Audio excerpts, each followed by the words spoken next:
Pour le devoir du wireframe, ce qu'il s'agit de faire, c'est de partir du fichier que je vous ai donné dans le serveur pour le projet 1 nom-prénom. Le mien s'appelle Dupuis Israël, c'est sûr. Le vôtre s'appellera par votre nom. Donc vous trouvez ça dans l'intranet là, avec, tous les fichiers du projet 1. Et allez dans le dossier maquette finale, ici, puis vous avez un dossier qui s'appelle nom-prénom P1. Vous le renommez à votre nom à vous, vous l'ouvrez. Et dans Illustrator, ce que ça va donner, c'est que ça va donner ça ici. Alors, vous avez plusieurs fichiers là-dedans, plusieurs indications. Je vous les expliquerai, ce que ça donne. Et en fond, juste fermer l'œil des informations qui sont ici. Et travailler dans le calque qui s'appelle Wireframe, qui est ici. Alors, ce qu'il s'agit de faire, donc on peut fermer tout de suite les yeux ici.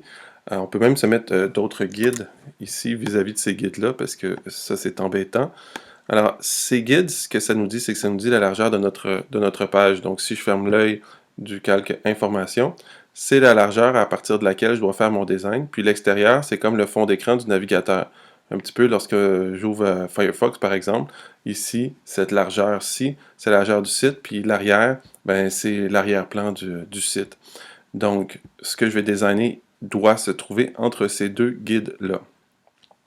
Qu'est-ce que je design maintenant? Ben, je refais tout le design du site. Alors, à la fin, je vous montre ce que ça doit ressembler. Ça doit ressembler à ça ici. On va avoir le texte qui est ici. Et là où il y a des images, on va avoir des carrés avec des X. On peut avoir le logo du client. L'important, c'est que ce soit en ton de gris, que ce soit tout en ton de gris, puis qu'on ait fait, qu'on a mis la typo à l'endroit où on veut l'avoir. Donc, pour commencer, je vais en faire un petit bout. Déjà, mon site, il est trop carré, il est trop rectangulaire, il ne fit pas dans un écran. Donc, je vais prendre l'outil de plan de travail, puis je vais allonger mon plan de travail comme ça ici. Je vais faire à peu près 3 écrans, puis après ça, je pourrais le raccourcir, le ramener. L'outil plan de travail me permet d'allonger ma page. Une fois que j'ai fini avec l'outil de plan de travail, je reprends ma flèche noire. Et puis là, maintenant, j'ai la bonne longueur pour mon site. Donc, je vais me faire en marge une boîte grise dans laquelle je vais pouvoir mettre un X. Donc, je vais juste me faire une boîte d'un gris neutre ici. Alors, par exemple, dans mes couleurs, je peux faire afficher les options, puis juste utiliser mon petit gris comme ça, là. Pas de souci avec ça. Donc, je me fais une boîte grise. Après ça, je m'en viens mettre des traits dans cette boîte ici avec l'outil trait. Je vais cliquer juste à côté pour désélectionner. Puis je vais mettre, par exemple, peut-être des traits un petit peu plus foncés que ce que ma boîte est. Voilà, je pars d'en haut à gauche, je pars d'en bas à droite ici. Donc, je me fais une petite boîte avec des petits X à l'intérieur. Je prends ma petite boîte, je fais commande G ou édition groupée pour que ma boîte soit un groupe. Et alors, du coup, j'ai juste à ramener ma boîte dans mon fichier en la déplaçant avec Alt pour en faire une copie. Et puis après ça, avec E, je peux la mettre à l'échelle, ici, tout simplement. Alors, admettons, j'aurais ma boîte qui serait là. Ça serait mon image plein écran. Pour vous guider, par exemple, pour la suite de votre design, dans ce fichier-là, on a des grilles. Alors, on peut décider, est-ce qu'on veut la grille à 6, est-ce qu'on veut la grille à 12, est-ce qu'on veut la grille à 4.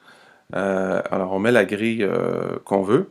Alors, par exemple, moi, je vais utiliser la grille à 12, ça me donne plus de flexibilité. Je vais prendre ce calque-ci, oups, il est barré. Je le débarre, je prends ce calque, et ensuite, avec E, je grossis ma grille.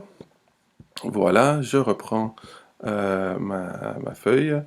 Et je peux venir placer mes images à l'intérieur en prenant soin de respecter la grille que je me suis imposée en disant, mettons, j'ai une image qui fait 3 colonnes ici, puis j'ai une image qui fait 3 colonnes ici, puis après, j'ai du texte qui vient se placer ici. Alors, pour le texte, vous prenez le texte de votre site, le réel texte de votre site. Pour le tuto, je vais juste remplir avec du texte de sélection. Et pour ce qui est des caractères, vous formatez justement avec les caractères là, de police d'écriture web. Si vous ne savez pas ce que c'est encore, je vais vous l'expliquer. Prenez Roboto, c'est une police web qui va quand même bien. Et puis donc, je formate mon texte, mon interligne, mes titres, mes sous-titres. Alors, je monte ma page comme ça, jusqu'à ce que j'ai fini et que j'obtienne une maquette qui ressemble à ça ici. Et je porte ça au cours. Et puis voilà ce qui est le devoir.